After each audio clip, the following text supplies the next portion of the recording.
Vous faites bien de nous choisir, mesdames, messieurs. Bienvenue dans cette édition du journal. Les habitants du quartier d'Ilungu ont exprimé ce mercredi 12 mai le vœu de voir une nouvelle ligne de transport d'Ilungu ville commerciale être opérationnelle afin de les écourter la distance parcourue avant d'arriver au niveau de la poste pour prendre les taxibus. Par manque d'un éventuel arrêt de bus ou taxi au quartier d'Ilungu, les habitants de ce coin veulent avoir un moyen de transport facile pour se rendre au centre-ville.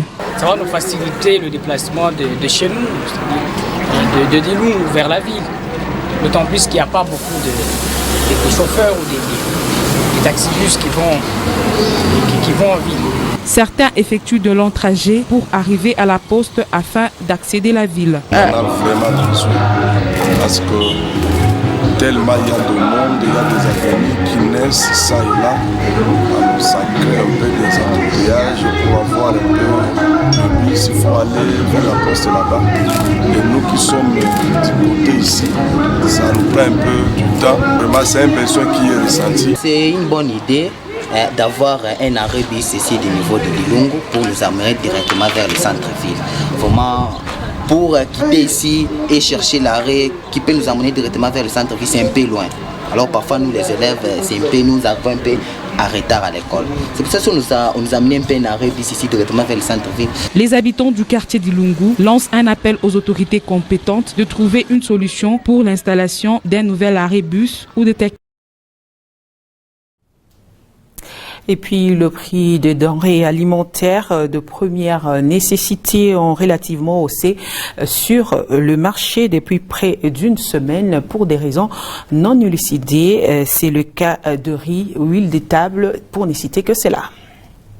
Le prix du riz est passé de 300 francs congolais le verre à 500 francs. Une bouteille d'huile végétale a connu une augmentation de plus ou moins 1500 francs congolais, négociée auparavant à 3000 voire 3500 selon les lieux des négoces. Elle revient désormais à 5000 francs congolais. Le verre de sucre quitte de 300 francs à 500 francs, une augmentation de 200 francs congolais. Le prix d'une botte des feuilles de manioc a quasiment doublé de 250 à 500 francs. L'avènement de la saison sèche expliquerait quelque peu quant au prix des végétaux dans la plupart des marchés. Personne, dont les chefs des vendeurs, n'est en mesure d'expliquer le pourquoi de la hausse de certains produits alimentaires de première nécessité. Le prix des autres produits alimentaires demeure dans le statu quo. C'est le cas de la farine de maïs, le pomme de terre, mais aussi le sel de table. La psychose dans le chef des citoyens Lolabé, c'est la crainte de voir persister le maïs, de voir persister le prix de la plupart des produits de première nécessité qui risquerait de rendre invivable la vie à Kolwezi comme dans les coins et recoins de la province.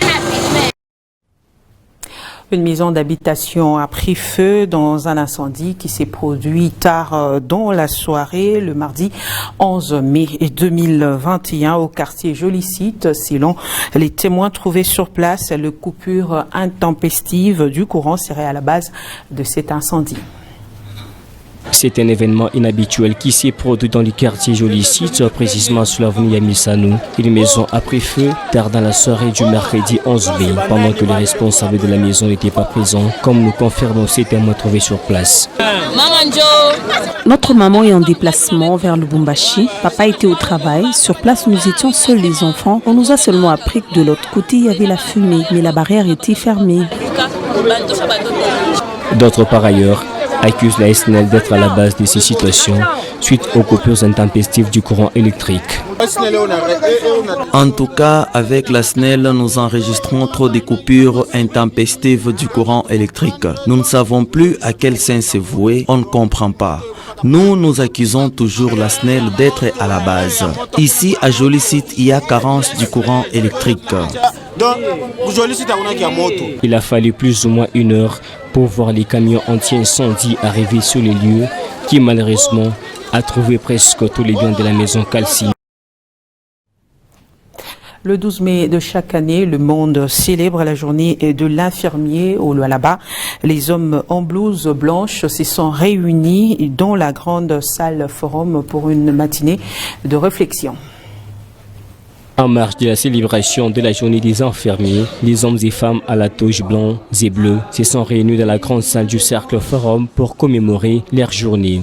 Mais bien avant toute cérémonie, Monica Fouembe, présidente de la corporation de l'infirmier au Lualaba, est passée en revue sur les difficultés qui font face cette catégorie de personnel soignant. L'infirmier, certes, connaît soit le manque d'emploi, soit le mauvais paiement, ou tout simplement une mauvaise utilisation. L'infirmier travaille souvent dans des conditions matérielles difficiles, l'insuffisance des médicaments parfois, le manque de matériel l'accompagne au quotidien et il est moins considéré. Par la même occasion, elle a encouragé ses siens à travailler dur pour accomplir leur mission. Que nous sommes une force et que nous continuerons à marcher inexorablement vers notre destinée d'améliorer notre façon de prendre en charge nos malades. C'est ainsi que nous ne ménagerons aucun effort pour réorganiser, consolider notre unité et renforcer notre présence. D'autres manifestations sont projetées dans les tout prochains jours, notamment des élections au niveau urbain du comité des infirmiers. Toujours en santé, s'apprête souvent en confusion un médecin et un infirmier. Quelles sont les tâches communes et spécifiques de ces deux prestataires de santé? Nos reporters ont rencontré les docteurs Tony qui nous donnent les compétences d'un médecin ou d'un infirmier. Un infirmier, c'est une personne formée pour dispenser les soins infirmiers, administrer les soins infirmiers.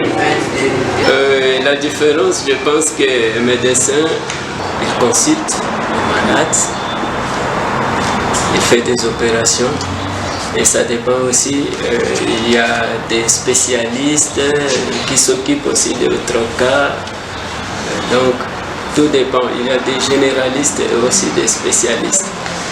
Un infirmier, tel que j'ai dit, il peut donner, il fait des fiches, il reçoit les malades, il fait des fiches, il peut administrer les soins, il fait, donc il y a plusieurs tâches, prise de signes vitaux, alors l'infirmier fait beaucoup de tâches.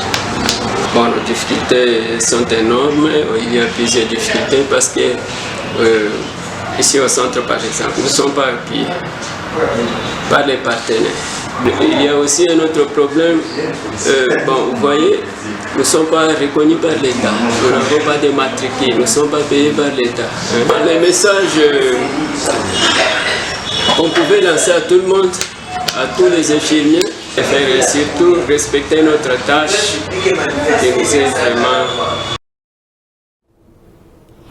Autre chose dans cette édition du journal, arrivée du chef de l'État, l'équipe d'avant de Félix Tshisekedi est déjà à Kolwezi depuis l'avant-midi de ce mardi 11 mai 2021. L'équipe a eu une séance des visites guidées de bâtiments publics nouvellement construits par le gouvernement provincial. L'équipe d'avance du chef de l'État Félix Antoine Tshilombo Tshisekedi a foulé déjà les sols de Kolwezi, chef-lieu de la province du Lualaba, c'est mardi 11 mai 2021. Elle a rencontré d'abord le gouverneur intérimaire de la province du Lualaba. Fifi Masuka Saini les a conduits dans la visite des édifices publics nouvellement construits par le gouvernement provincial. Des bâtiments qui seront certainement inaugurés par les premiers citoyens de la République, Félix Antoine Tshilombo Tshisekedi. Parmi ces ouvrages, il y a les bâtiments de la Banque centrale du Congo, direction provinciale du Lualaba. Sous le leadership de la femme numéro 1 du Lualaba, les préparatifs de l'accueil du chef de l'État évoluent de manière satisfaisante.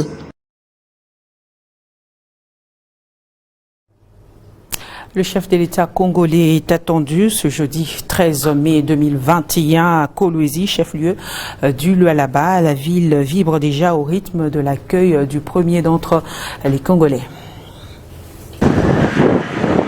À quelques heures de l'arrivée du chef de l'État congolais Félix Antoine Tshisekedi Tshilombo, déjà dans certaines artères de Kolwezi, les travaux d'embellissement se réalisent et ces derniers s'expliquent. En tout cas, on est très content parce que ça va nous apporter un plus par rapport à tout ce que nous vivons actuellement. Nous savons quand le père arrive, comme on le dit, papa est une zalesili. C'est vrai qu'on vivait de tous ces temps, mais il apportera un plus dans le vécu quotidien de la population. En tout cas, il est le très bienvenu, il est chez nous. Certes que le chef de l'État arrive pour la première fois au Lualaba, mais la population attend beaucoup de lui. Alors, comme le chef de l'État vient, nous voulons, nous, étant que politiques, qu'il vienne enlever certaines quivoques.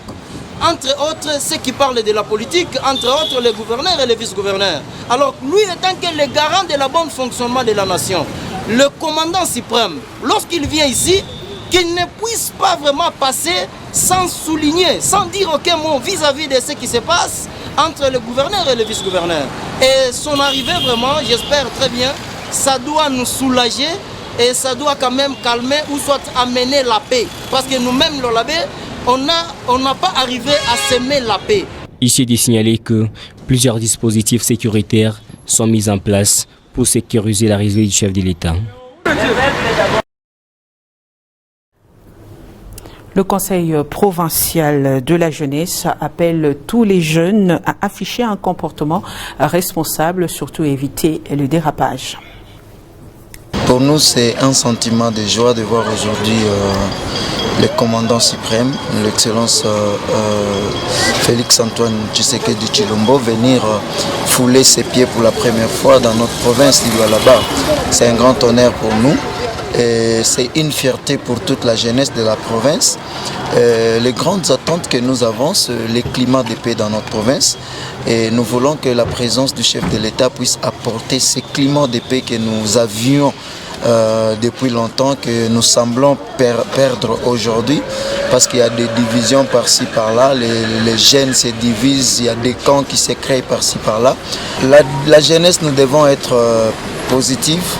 Et nous devons être calmes et surtout sereines, parce qu'il ne faut pas que le chef de l'État puisse constater que les troubles plutôt qu'il y a dans la province du Lualaba est causé par la jeunesse. Ça ne va pas nous honorer. Nous devons l'accueillir. Nous sommes très mobilisés pour accueillir le chef de l'État. Il vient pour honorer notre province et nous devons aussi lui retourner cette considération. Nous condamnons ici avec la dernière énergie tout jeune qui va vraiment céder au vandalisme ou tout celui qui va se porter garant à troubler la paix. Contrairement au compte rendu de la FEC, il n'y aura pas des journées chômées et payées ce jeudi 13 mai 2021. C'est la précision du gouvernement provincial du Lualaba par les billets du conseiller du gouverneur ad intérim, Ridolphe Bondomeki. Certaines personnes sont en train de faire de contre-campagne, d'accueillir juste un citoyen, le premier citoyen qui vient visiter notre province, qui vient travailler dans notre province et commencer à emmener des tracts sans signature, là où l'autorité provinciale aurait dit que ce serait une journée chômée ou payée. Non, ce qui circule sur les réseaux sociaux provenant de la FEC, sans signature ni sceau, sans cachet, cela vous montre que c'est un pamphlet. C'est un tract qu'on lance pour désinformer la population. L'autorité provinciale, son excellence Fifi Masuka Saïni, n'a jamais dit que c'était une journée chômée et payée. Non, tout le monde va travailler, mais c'est lui qui peut être devant son magasin pour dire coucou au président, pour dire bienvenue à son frère congolais qui vient de visiter. C'est lui qui peut mobiliser quelques minutes, 10, 15 minutes pour aller rester à un point là-bas, juste lui faire bye, juste lui faire bienvenue chez nous au Lualaba. Je ne pense pas que cela puisse vraiment bloquer. L'excellence Félix Antoine Tshisekedi, tout comme, n'est-ce pas, sa représentante ici en province, Fifi Masuka Saïni, veulent assez que notre pays aille de l'avance, notre province aille de l'avant. Ça veut dire en travaillant, nous voulons que tout le monde travaille, mais n'oublions pas que nous devons aussi témoigner de notre hospitalité, de notre soutien à la première institution. Ici, ce n'est pas un parti politique, ici, ce n'est pas une religion, ici, ce n'est pas une race que vous voulez, mais c'est seulement le premier citoyen qui vient. Le député provincial Gaston Mouchide est le nouveau rapporteur de l'Assemblée provinciale du Lualaba. Il a été plébiscité par la plénière de ce mercredi 12 mai 2021 comme étant un candidat unique. Gaston Mouchid est le nouveau rapporteur de l'Assemblée provinciale du Lualaba. Il vient d'être plébiscité par la plénière comme rapporteur de cet organe délibérant, étant seul candidat après invalidation de la candidature de la députée Aline Makano pour raison. Cette dernière est une suppléante de l'actuel ministre provincial du Plan et Budget. 2 candidats étaient en lice. Il s'agit des honorables Makano Chilombo Ari et Mouchid Moutoum Gaston. La plénière, État souverain, invalide la candidature de l'honorable Makano Chilombo Ari et procède au vote par plébiscite. En conséquence, l'honorable Mouchid Moutoum Gaston est élu rapporteur de l'Assemblée provinciale du Lualaba. L'invalidée, la députée provinciale Aline Makano, n'est pas satisfaite du résultat et de son invalidation. Je suis juste content pour mon collègue, mais pas satisfait de ce qui vient de se passer aujourd'hui. Il me dit je suis suppléante, je ne suis pas députée élue et on a invalidé ma candidature pour dire que je ne suis pas députée. Je ne sais pas, vous-même vous allez comprendre parce que l'article 4 me déclare comme honorable député élu, mais la commission dit que je suis suppléante. Le vice-gouverneur et gouverneur d'intérim a reçu la délégation des organisateurs de colloque international de Kolwezi sur l'environnement. C'est le recteur de l'université de Lubumbashi qui a conduit cette délégation pour faire la lumière à l'autorité sur le programme de cette activité de haute portée scientifique. En marge des préparatifs du colloque international au sujet des ressources naturelles et environnementales sur l'apport et la contrepartie de l'Afrique au développement contemporain de l'humanité qui aura lieu à Kolwezi, le vice-gouverneur et gouverneur intérimaire du Lualaba a reçu ce lundi 10 mai 2021 dans son cabinet de travail la délégation de ces institutions conduite par le professeur Gilbert Kishiba-Fitoula, recteur de l'université de Lubumbashi. Il était question pour cette délégation de présenter à l'autorité provinciale le programme du déroulement des activités. Nous sommes venus présenter le programme et le déroulement de ce colloque qui se tient ici, même à Kolwezi, du 27 au 29 mai, donc ce même mois. Savoir notamment quelles sont les mises en valeur possibles et puis dans ce cas-là mettre sur pied les mécanismes, les stratégies pour les adéquations. Nous organisons ce colloque, les universités de la RDC, en l'occurrence l'université de Lubumbashi, de Kolwezi, au sujet d'un accompagnement de la présidence de la RDC à l'Union africaine, au sujet, pour ce qui concerne notre visite, du colloque sur les ressources naturelles et l'environnement. Satisfaite de ces activités qui mettront sa province à l'honneur, le gouverneur intérimaire du Lualaba a promis son accompagnement pour une réussite totale de ces activités. Juste après l'installation de gouverneurs militaires au Nord Kivu et en Ituri, la population kivusienne salue ces installations et attend grand de ce gouverneur la restauration de la paix à l'est du pays. Nous sommes au rond-point Rutshuru, en plein espace Birere dans la ville de Goma. Des sources sûres et concordantes nous apprennent que Birere est le géniteur du chef-lieu de la province du Nord Kivu. Birere, c'est aussi l'épicentre des activités commerciales, de l'import à l'export, les petits détails, en passant par les commerces à la sauvette et à la criée, tout y est. L'ambiance est au rendez-vous quotidien. Si Birere s'arrête aujourd'hui, c'est toute la ville de Goma qui dort. Mais au-delà de la débrouillardise, l'état de siège décrété par le chef de l'État, Félix-Antoine Tshisekedi Tshilombo, et la nomination des gouverneurs militaires à la tête de cette province s'invite au débat de la population locale, longtemps meurtrie par les atrocités de tout genre. La population du Nord Kivu, de Goma, chef-lieu de la province, et particulièrement les jeunes, nous avons accueilli avec de satisfaction cette mesure d'état de siège, y compris les grands pouvoirs qu'il donne au tout nouveau gouverneur. Nous pensons que c'est une mesure salvatrice qui va nous aider à mettre fin à cette aventure qui a trop duré. J'appuie la décision du président de la République. Je suis très content de la présence d'un gouverneur militaire au sein de la province de Nord Kivu.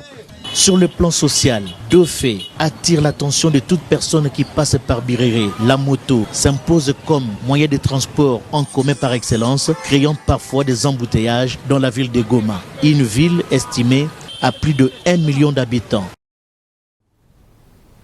Voilà l'essentiel de l'actualité, mesdames et messieurs. Merci à vous de l'avoir suivi, mais toutefois l'information reste en continu sur www.wango.info. D'ici là, portez-vous bien.